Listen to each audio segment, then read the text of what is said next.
งนี้คือเสียงจากผู้ใหญ่บ้านเพื่อเลือกให้มาทำงานรับราชการด้วยความจริงใจดูแลพี่น้อ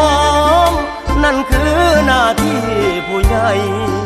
แม่นยากสำใดก็ไปว่าแต่เอิ้นใส่ได้ทุกเวลาป่านนี้ยังบอกว่าดีนอคน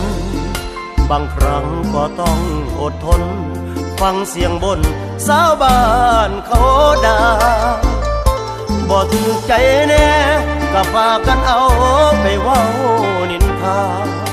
บัดความดีเฮานั้นนาเฮ็ดน้ำจนว่าเพื่อนฮอดบ่มองเงินเดือนแต่ละเดือนก็พอสำนั้นออกงานสังคมทุกวันรู้สึกว่ามันบ่พอใส่ซองคิดไปคิดมา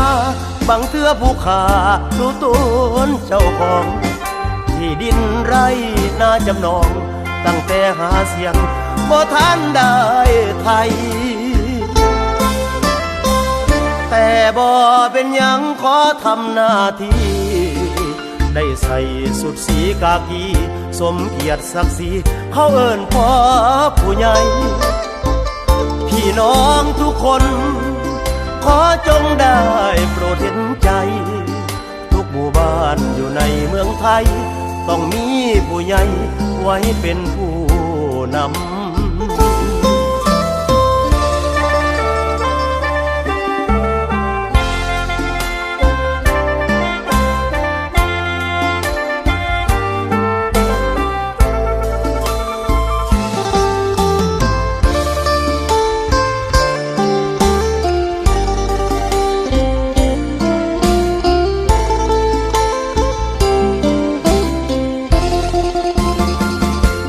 เงิน